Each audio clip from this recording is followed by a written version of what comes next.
በእግዚአብሔር ለተወደዳችሁና ቅዱሳን ለተሆኑ ለተጠራችሁ ሁሉ ከእግዚአብሔር ከአባታችን ከጌታም ከኢየሱስ ክርስቶስ ጸጋና ሰላም ለእናንተ ይሁን።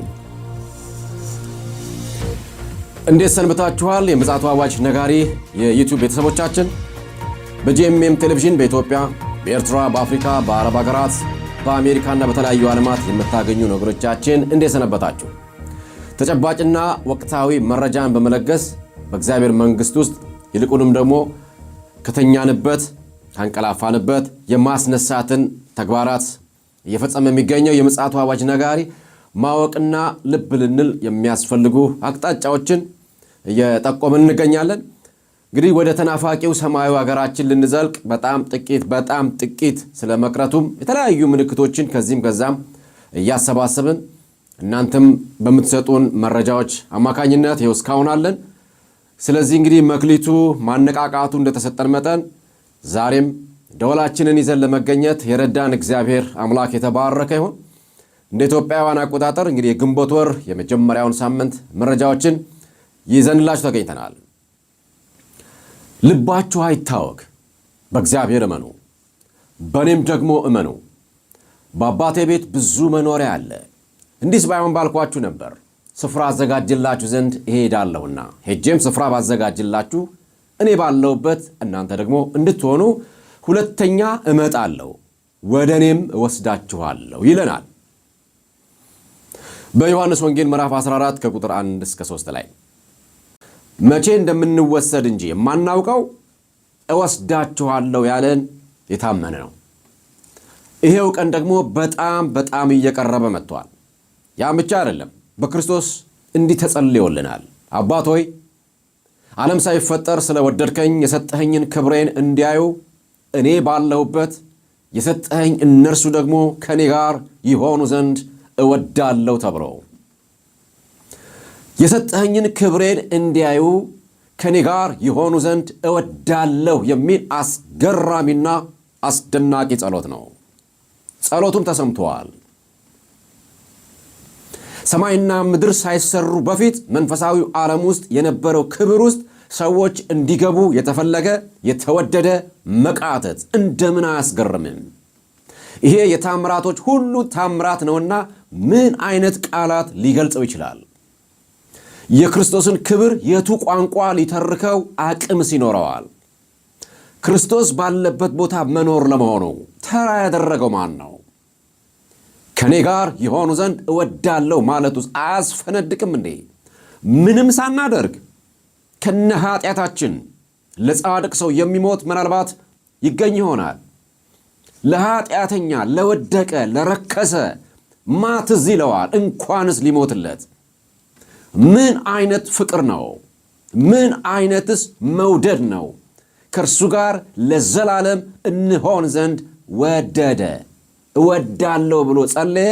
እወዳለሁ ብሎ ይህን ያክል የተከበርንን ክብሬን እንዲያዩ ስላለን ሄደን ለማየት እንደቸኮለ ሰው እንሆን። ምን ይመስል ይሆን? የሚታይ ስለሆነ ክብሬን እንዲያዩ ተብለናል። ወገኔ ይሄ አይናፈቅም? ለዚህ አይቸኮልም?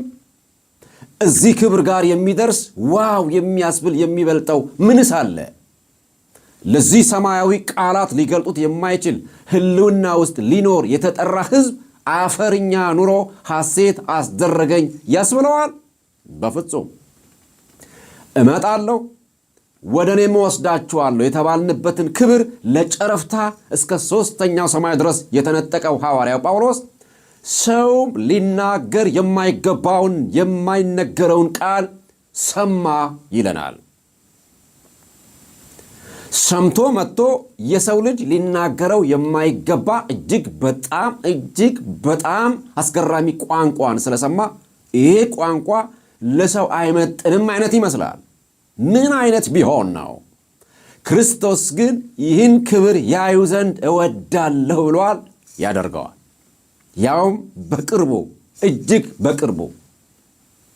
እዚህ ዋጋ የተከፈለበት ክብር ውስጥ እጅግ ገና ብዙ ሊገቡ የተገባቸው ውጭ ያሉ አሉና አፋችን በምስራቹ ቃል ይሞላ፣ ልንነቃ ግድ ይሁን መልእክታችን ነው። እግዚአብሔር በክርስቶስ ኢየሱስ ካከበረን የከበረ ሰው ምልክቱ ደግሞ ክብርን ማጋራት ነውና ይብዛልን። ነቃ ነቃ እንበል፣ ሌላውን ነቃ ነቃ እናርገው። እንግዲህ ዛሬም እንደተለመደው የተለያዩ አይንን መግለጫዎች መረጃዎችን ይዘንላችሁ ተገኝተናል። ዓለማችን ምን ትመስላለች? እኛስ ይሄንን ስንመለከትና ስንሰማ ምን ማድረግ ይጠበቅብናል? ድርሻችንንስ እንዴት ነው የምንወጣው ለሚሉ ጥያቄዎች ምላሽን መስጠት አለብን። ከሁሉም በላይ ዘመኑን የማትመረምሩ ስለምን ነው የሚል ጥያቄን ከጌታችን ስለተጠየቅን ማየት፣ መቃኘት፣ ምልክቶቹ የተሰጡን ሊያነቁን ነውና ዞር ዞር እያልን መቃኘት ግድ ይላል። ስለዚህም እኛም ያገኘናቸውን መረጃዎች እንድናስቃኛችኋለን። አብራችሁን ቆዩ። ብስራት ታደሰ ነኝ። ቀዳሚ ያደረግነው ከወደ አሜሪካ ቦስተን ያገኘነው ወሬ በአምልኮተ ሰይጣን መድረክ ላይ የሆነውን ነው። እንደዚህ እናየዋለን።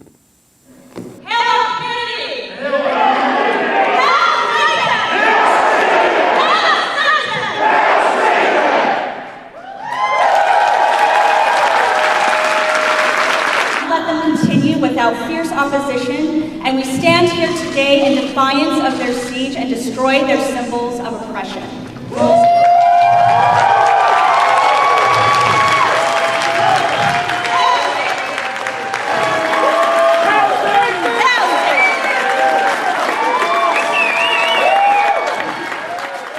ልጆች ሆይ መጨረሻው ሰዓት ነው።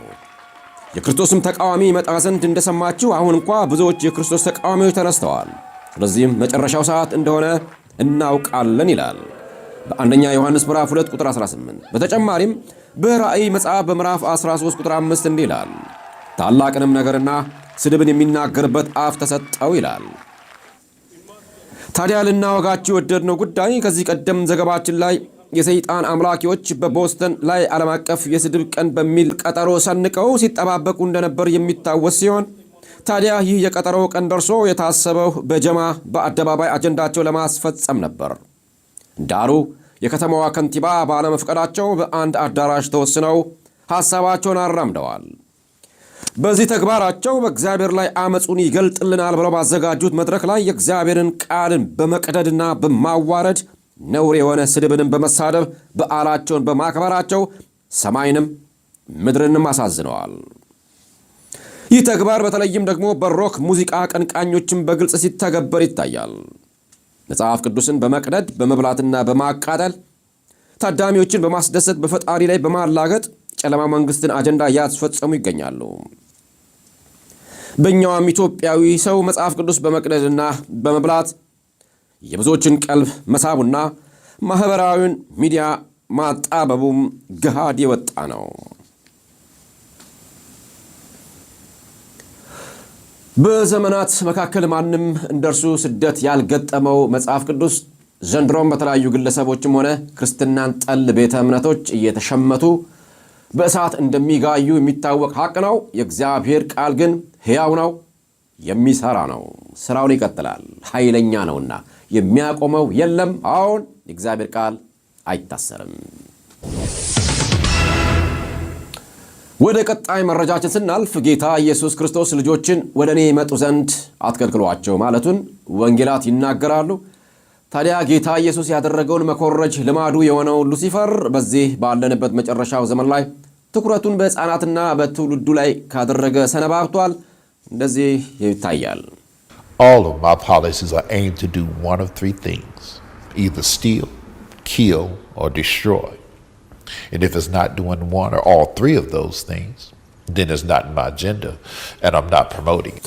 ክሪስ ዳንስ የተባለ የጨለማ ማህበረሰብ ወኪል በትዊተር ገጹ ላይ እንደገለጸው የድራግ ስቶሪ ወይም ያደንዛዥ እጽ ሰዓት በሚል ለታዳጊዎች ተረት በሚመስል ትርክት የታዳጊዎችን ልብ በመስረቅ ሐሳቢው ክርስቶስ ትውልዱን በማታለል ተግባር ላይ በከፍተኛ እንቅስቃሴ ውስጥ መሆኑ ታውቋል። ሰይጣን እንዲህ ቢሰራም በልጆች ጉዳይ እግዚአብሔር ግን በስራ ላይ ነው። ከዚህም የተነሳ ጂሰስ ዊዝ ዘ ኪድስ የልጆች መጽሐፍ ቅዱስ መተግበሪያ በ100 ሚሊዮን ተጠቃሚ እጆች ውስጥ መግባቱ ታውቋል። ልጆች ከቃል ጋር እንዲተዋወቁ ለማበረታታት የተዘጋጀው የአንድ ልጅ የመጽሐፍ ቅዱስ መተግበሪያ አፕሊኬሽን በአሁኑ ጊዜ ከ100 ሚሊዮን በላይ ተጠቃሚዎች እየተጠቀሙበት እንዳለ ሲቢኤን ኒውስ ተናግሯል። በ2013 የተቋቋመው ይህ ቨርዥን መጽሐፍ ቅዱስ ለልጆች የሚሆን አፕሊኬሽን ዋን ሆፕ የተባለ ተቋም በእምነት ላይ የተመሠረተ ዓለም አቀፍ የስብከተ ወንጌል ድርጅት ጋር በመተባበር የሚያገለግል ድርጅት ነው። ዓላማው ልጆች ከመጽሐፍ ቅዱስ ጋር እንዲተዋወቁ፣ መጽሐፍ ቅዱስ ሕያው ሆኖ እንዲታያቸው ማድረግ ነው። አሁን ከ10 ዓመታት በኋላ የአፕሊኬሽኑ ፈጣሪዎች 100 ሚሊዮንኛ ተጠቃሚውን እያበሰሩ ይገኛሉ። የዩቨርዥን መስራችና ዋና ሥራ አስኪያጅ የሆኑት ቦቢ ግሩንዋልድ በአንድ ልጅ ሕይወት ውስጥ ትልቅ ቦታ የሚሰጠው ነገር ቤተሰባቸው እንደሆነ እናውቃለን ብለዋል። ይህንን በአእምሮአችን ይዘን በዓለም ዙሪያ የሚገኙ በሚሊዮን የሚቆጠሩ ቤተሰቦች ወደ መጽሐፍ ቅዱስ ዞር ብለው ስለ አምላክ አብረው ሲማሩ ማየታችን በጣም ያበረታታናል። በዓለም ዙሪያ በ100 ሚሊዮን የሚቆጠሩ ሰዎች ይህን አፕሊኬሽን የሚጠቀሙ ሲሆን እንደ ስፓኒሽ፣ ቻይንኛ፣ ፈረንሳይኛ፣ ፖላንድኛ፣ ሞንጎሊያና ስዋሂሊ ባሉ በርካታ ቋንቋዎችም ተተርጉመዋል። የዋን ሆፕ ፕሬዝዳንት የሆኑት ሮብ ሆስኪንስ በዚህ የመጽሐፍ ቅዱስ ተሞክሮ አማካኝነት በሁሉም ሀገር የሚኖሩ ልጆች ለእግዚአብሔር ቃል ፍቅር ሲኖራቸው እያየን ነው ብለዋል። ዓለም አቀፉን ቤተ ክርስቲያን ቀጣዩን ትውልድ ከመጽሐፍ ቅዱሱ በሚነገሩ እርስ በርስ የሚቃረኑ ታሪኮችን እየተረኩ ትውልድን ወደ ገለል እያመሩ ያሉትን አካላት ለማጋለጥና ለወደፊቱ ትክክለኛ መንፈሳዊ እድገት መሠረት እንድንጥል ለመርዳት ከፍተኛ ፍላጎት አለን። መጽሐፍ ቅዱስ አፕ ፎር ኪድስ የተባለው መጽሐፍ ቅዱስ 41 ዋና ዋና ታሪኮችን የሚጠቅስ ከመሆኑም በላይ ልጆች የእግዚአብሔርን ቃል ለጓደኞቻቸው እንዲያካፍሉም ይረዳቸዋል። በተጨማሪም ለወላጆች፣ ለፓስተሮችና ለቤተ ክርስቲያን መሪዎች መንፈሳዊ እድገትን እያመጣም ይገኛል። እንግዲህ ዓለማችን ከዳር እስከ ዳር ልጆች ላይ አይኑን ቢተክልም ብዙ ልንጸልይላቸው የሚገባ ወቅት ላይ ስለሆነን ቤተ ክርስቲያንም ትኩረት እንድትሰጣቸው ይገባል መልእክታችን ነው። ለቀጣይነት የያዝነው መረጃ ታዋቂው የአርቲፊሻል ኢንተለጀንስ የክርስትና አባት እየተባለ የሚሞካሸው ጄፈሪ ሂንቶን ከ10 ዓመታት በላይ ሲሰራበት ከነበረው የጉግል የሲሊኮን ቫሊ ካምፓኒ መልቀቁን ታላላቅ የዜና አውታሮች መነጋገሪያ ርዕስ ሆኖ መዘገቡ ታውቋል። የለቀቀበትም ምክንያት የአርቲፊሻል ኢንተለጀንሶች ሁኔታ በጣም ስላስፈራውና ለዓለም ሕዝብ እያመጣ ስላለው አደጋ ማስጠንቀቂያ ለመስጠት ነው ብለዋል። ዝርዝራለን። Well, eventually, if it gets to be much smarter than us, it'll be very good at manipulation because it will have learned that from us. And there are very few examples of a more intelligent thing being controlled by a less intelligent thing. አርቲፊሻል ኢንተለጀንሶች ወይንም ሰው ሰራሽ አስተውሎት ያላቸው አካላት ከ30 እስከ 50 ዓመታት በኋላ ይደርሳሉ ብዬ አስቤ የነበረውን ደረጃ ዛሬ ደርሰው በማየቴና በመደንገጤ እንዲሁም ጸጸት ውስጥ በመግባቴ እስራኤል ለቅቄያለሁ ብለዋል። እነዚሁ ሰው ሰራሽ አካላት በቅርቡ የሰው ልጆችን ሥራ ከመቀማት ጀምሮ እውነተኛ የሚመስሉ የሐሰት ፎቶዎች፣ ቪዲዮዎችና ጽሑፎች መስራት ጀምረዋል። ይህን የዓለም ሕዝብ ሊረዳው ይገባል በማለት ተናግረዋል። ታዲያ በ2018 በኮምፒውተር ሳይንስና አርቲፊሻል ኢንተለጀንስ የላቀ አስተዋጽኦ ላበረከቱ ሰዎች የሚሰጠውን የቱሪንግ አዋርድ አሸናፊ የነበረው ሂንቶን በዘርፉ ያበረከታቸው ግኝቶች ዛሬ እንደሚጸጽቱት ለታይምስ በሰጠው ቃል ተናግረዋል። እኛም በተደጋጋሚ ይህንን መረጃ ማቅረባችን ይታወቃል። የዓለም ሳይንቲስቶች በዚህ መስክ በማያቋርጥ ምርምር የተጠመዱበት የኮምፒውተር ሲስተም እንደ ሰው በምክንያት በአመክንዮ እንዲያስብና ተግባራትን እንዲፈጽም የሰዎችን ስሜት እንዲገነዘብ እንዲተረጉምና ለስሜታቸው መልስ እንዲሰጥ ከዚያም በላቀ መልኩ የራሱ ፈቃድ እንዲኖረው ለማድረግ ነው። የመጨረሻውም የምርምሩ ግብ ማሰብ የሚችል ስሜትና ፈቃድ ያለው ሶፍትዌር ሲስተምን መፍጠር ነው። ታዲያ ይህ ሰው ለመፍጠር መፈለጋቸውን የሚያመለክት አይደለምን? ምንም እንኳን የሰው ሰራሽ አስተውሎት ውጤት የሰው ልጆችን ሕይወት በበጎ ጎኑ ለመለወጥ ቢችልም ምርምሩን የማዳበሩ ሂደት ግን ገደብ ካልተደረገበት በሰው ልጆች ላይ የሚያመጣው ጣጣ ብዙ እንደሆነ እየተነገረ ይገኛል። በተጨማሪም አንዳንድ ምሁራኖች ስጋታቸውን ሲገልጹ ሰው በቁጥጥሩ ስር ሊያውለው የማይችለውን አርቲፊሻል ኢንተለጀንስ በፈጠረ በዚያን ጊዜ መጥፊያውን እንደፈጠረ የሚያመላክት ነው ብለዋል። በተለይም ትልቁ ስጋት የጦር ሰራዊትን በአርቲፊሻል ኢንተለጀንስ አጋዥነት ለማከናወን የሚደረገው ሙከራ ነው። በፈረንጆች አቆጣጠር በ2018 የሞተው እንግሊዛዊው ሳይንቲስት ፕሮፌሰር ስቲፈን ሃውኪንግ ከመሞቱ በፊት ስለ አርቲፊሻል ኢንተለጀንስ አደገኛነት ሲናገር የሚያስብ ማሽንን ለመፍጠር የሚደረግ ጥረት የሰውን ልጆች መኖር ጥያቄ ውስጥ የሚከትና ፍጹም የሆነ ሰው ሰራሽ አርቲፊሻል ኢንተለጀንስ ማምረት የሰውን ዘር እንዲጠፋ መንገድ መክፈት ነው ብሎ ነበር። ለመሆኑ እነዚህ ተመራማሪዎች ፈቃድ ያለው ማሽን ፈጥረው ይሆን? ይህ ካልሆነ ይህ ቀዳሚ የቴክኖሎጂ ተመራማሪና ፈጣሪ ቴክኖሎጂው አደጋ የሚያመጣ ነው ብሎ ስራውን ለምን መልቀቅ ፈለገ? በዚህ ዘርፍ በከፍተኛ ረገድ ተሰማርቶ የሚገኘው የዓለማችን ቁጥር 1 ቱጃር ኤሎን ማስክን የሚሰማው ጠፍቶ እንጂ ስጋቱን በተደጋጋሚ ገልጿል። ለእኛ ለክርስቲያኖች ሊያሳስበን የሚገባው ጉዳይ ከላይ የተገለጹ ጉዳዮች ሁሉ አማኞችን ለመከታተል አገልግሎታቸውን ለመቆጣጠርና ለመገደብ በቂ አቅም እንዳለው ነው። ይህ ጉዳይ አሁን እንኳን ገና በእንጭጩ ዳርዳር እያለ ነው። ብዙ የክርስቲያን ቻናሎች መልእክታቸው ይወርድባቸዋል፣ ማስጠንቀቂያ ይሰጣቸዋል፣ ለጥቂት ጊዜ ቻናላቸው ይቋረጥባቸዋል። ሌላው ክርስቲያኖች ሊያሳስባቸው የሚገባው ጉዳይ ቀድመው በመንቃትና በመከታተል ይህ ቴክኖሎጂ በራእይ መጽሐፍ ላይ የሚናገረውና እስትንፋስ የተሰጠው አውሬ ይሆንን በሚለው ዙሪያ ለሰዎች ግንዛቤን ማስጨበጥ ላይ ነው። ምክንያቱም እነዚህ ሳይንቲስቶች ይህ ማሽን እንደ ሰው እንዲናገር፣ እንዲያስብ፣ ፈቃድና ስሜት እንዲኖረው ካደረጉ ለእስትንፋስ ምን ቀረው ይላሉ የመጽሐፍ ቅዱስ ተንታኞች። የመጀመሪያው አውሬ ምስል መናገር እንዲችል ለምስሉ እስትንፋስ ለመስጠትና ለዚህም ምስል የማይሰግዱ ሁሉ እንዲገደሉ ለማድረግ ስልጣን ተሰጠው ይላል ራእይ 13:15። መረጃውን ያቃበለችን ሲስተር ፀሐይ አባተ ነች። እንግዲህ ሙሉ በሙሉ ተግባራዊነቱ የቤተ ክርስቲያንን መነጠቅ አስከትሎ የሚከናወን ቢሆንም ይችን ምድር መልቀቃችን ምን ያክል የቅርብም ቅርብ እንደሆነ እጅግ ጠቋሚ ነው። ዛሬም እንንቃ፣ እናነቃቃ። ከአፍታ ቆይታ በኋላ እንገናኛለን።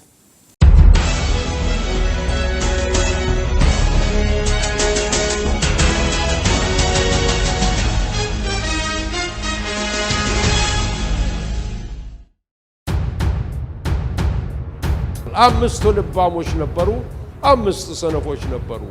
አምስቱ ለጊዜው የሚሆን ያህል የሚመጣው በፈለገው ሰዓት ነው። ሙሽራይቱ ቁጭ ብላ መጠበቅ አለባት። ቢፈልግ 6 ሰዓት ላይ ይመጣል፣ ቢፈልግ ከምሽቱ 12 ሰዓት ይመጣል፣ ቢፈልግ እኩለ ሌሊት ይመጣል፣ ቢፈልግ ሊነጋጋ ሲል ይመጣል። ይሄ ሙሽራ ግን እኩለ ሌሊት መምጣት ወሰነ። ማንም የሚከለክለው የለም፣ መብቱ ነው። ሙሽራይቱ ቁጭ ብላለች፣ ትጠብቃለች። ሚዜዎቹ ግን ደከሙ። ሙሽራይቱ ቤተ ክርስቲያን ናት። ሚዜዎቹና ተወሰደበት ጊዜ ጉልበታቸው የሚንበረከክ አንደበታቸው ሁሌ የሚጸልይ ሰዎች እግዚአብሔር አያሳጣን፣ ሙሽራው መጥቷል ብለው አወጁ። ያው ታሪኩን ታውቃላችሁ። ምን ያህል ዘይት ነው የሚያስፈልግ? ምን ያህል ነው?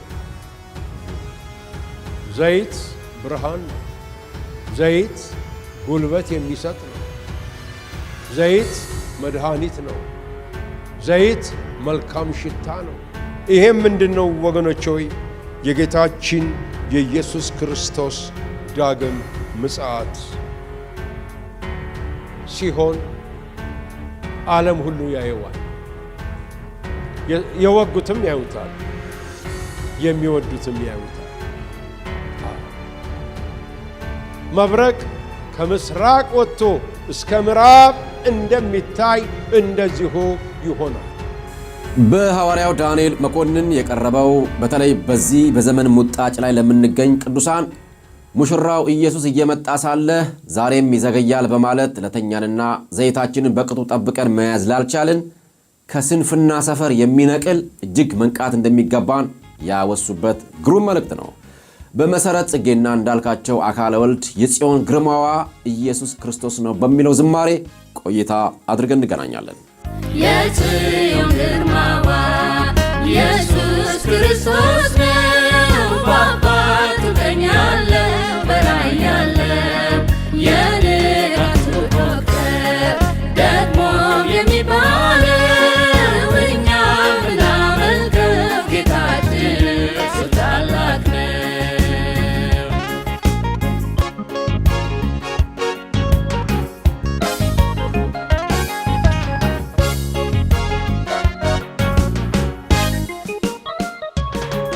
ምድር መረገጫው ሰማይም ዙፋኑ የጽዮን ሙሽራ ግሩም ነው ብርሃኑ። ወጀብ ነጎድጓድም ለእርሱ ይታዘዛል።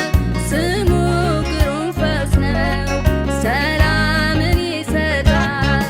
የጽዮን ግርማዋ ኢየሱስ ክርስቶስ ነው በአባቱ ቀኝ ያለው በላይ ያለው የንጋቱ ኮከብ ደግሞም የሚባለው እኛ ምናመልከው ጌታችን እሱ ታላቅ ነው።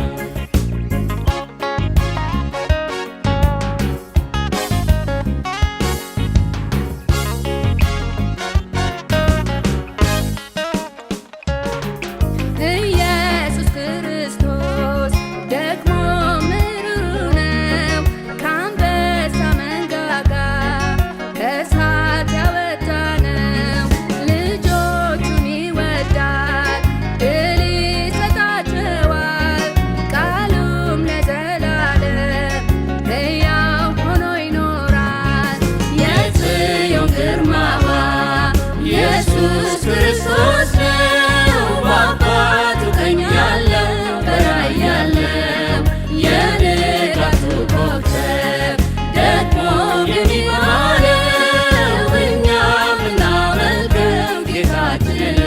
ለመቋጫ ወደ ያዝነው መረጃ እናመራለን። ከመጨረሻው ዘመን ምልክት አንዱ ተደጋጋሚ የሆነ የጎርፍ አደጋ ነው። በአህጉራችን አፍሪካ በኮንጎ የደረሰው የጎርፍ አደጋ ከ400 በላይ ሰዎችን ነፍስ የበላና የአካል ጉዳት እንደዚሁም ከፍተኛ የሆነ የንብረት ውድመት ማድረሱ ታውቋል። የአገሪቱን መንግስት የአስቸኳይ ጊዜ አዋጅ መደንገጉና ብሔራዊ የሐዘን ቀን ማወጁ ታውቋል።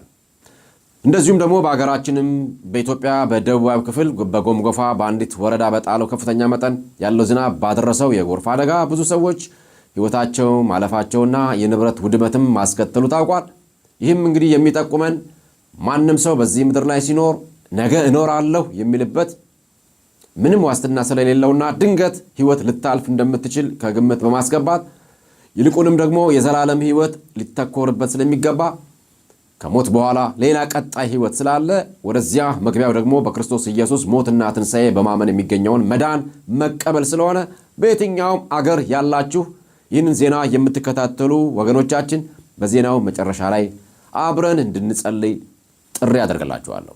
እንግዲህ ለዕለቱ ያዘጋጀንላችሁ የምፅዓቱ አዋጅ ነጋሪ መረጃዎቻችን የተከታተላችሁትን ይመስል ነበር። ዜናውን ብስራት ታደሰ አነበብኩላችሁ። በቴክኒኩ መረጃዎችን በማደራጀትና በመጻፍ ይልቃል አስራት እንደዚሁም ሲስተር ፀሐይ አባተም አብረናችሁ ነበርን።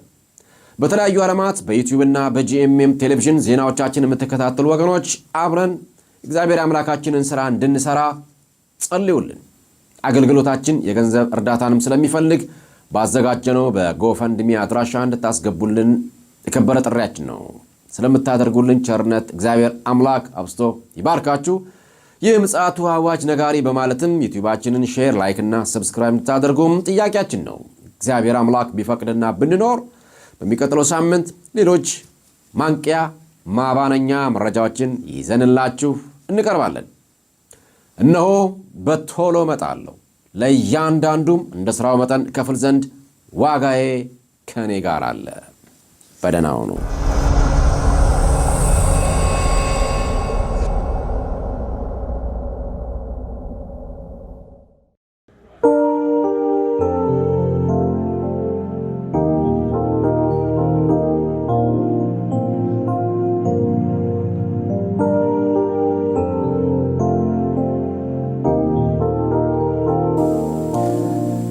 የምትከታተሉት የምጽአቱ አዋጅ ነጋሪ ዜናችንን ነው። በድጋሚ የመጣሁት ከሰማናቸውና ከተመለከትናቸው መረጃዎች የተነሳ ሕይወታችንን ለእግዚአብሔር ለአምላካችን መስጠት ግድ ስለሚል ቅድሚያም የምንሰጠው አጀንዳ ስለሆነ ዜናውን አይቻለው፣ ስለዚህ ምንድነው ማደርገው፣ ምን ይሻለኛል ለምትሉ የምስራች መልእክት ስላለን ነው። ለሚቀበለን አምላክ ራሳችንን መስጠት እጅግ በጣም ትልቅ ማስተዋል ነውና ኃጢአተኞችን ሊያድን ክርስቶስ ኢየሱስ ወደ ዓለም መጣ የሚለው ቃል የታመነና ሁሉም እንዲቀበሉት የተገባ ነው እንደሚል በአንደኛ ጢሞቴዎስ ምዕራፍ 1 ቁጥር 15 ላይ ሁላችንም ኃጢአተኞች ነን፣ ሁላችንም እንድንቀበለው ግድ ይላል። እኛ እንቀበለዋለን፣ እሱም ይቀበለናል። ከሰማይ የመጣው ለማዳን ነው። ይህ ድነቱ ደግሞ በፈቃድና ዛሬ ነው። ለዚህም ነው ይህንን የምስራች የምንነግራችሁ። ስለዚህ ክርስቶስ ለኔ ሲል ነው የሞተው፣ የተቀበረውና የተነሳው ደግሞም የሚመጣው ብላችሁ እንድታምኑ ይገባል።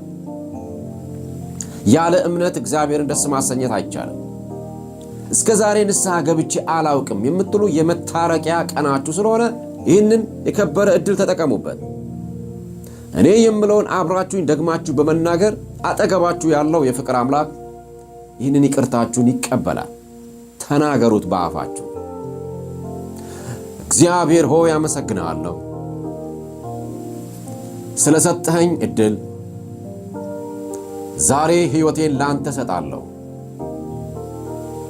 በደሌንና ኃጢአቴን ሁሉ ይቅር በለኝ፣ መተላለፌንም ደምስስልኝ። ጌታ ኢየሱስ ክርስቶስ ስለኔ ኃጢአት በመስቀል ላይ እንደሞተ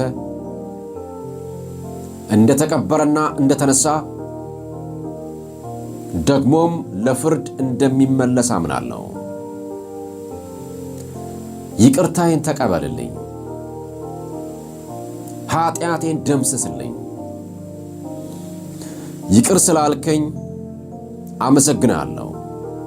በጌታ በኢየሱስ ክርስቶስ ስም አሜን አሜን። ዛሬ በዚህ ሰዓት ንስሐ የገባችሁ ወገኖቼ እንኳን ደስ አላችሁ። መሐሪው የፍቅር አምላክ ተቀብሏችኋል። እመኑት። መጽሐፍ ቅዱስን አንብቡ። በአቅራቢያችሁ ወደሚገኝ ቤተ ክርስቲያን ሂዱ። በመንፈሳዊ ሕይወታችሁም ደግሞ ያሳድጓችኋል። እኛንም በአድራሻችን አግኙን፣ እንጸልይላችኋለን። እግዚአብሔር አምላክ ይባርካችሁ። በደህና ሁኑ።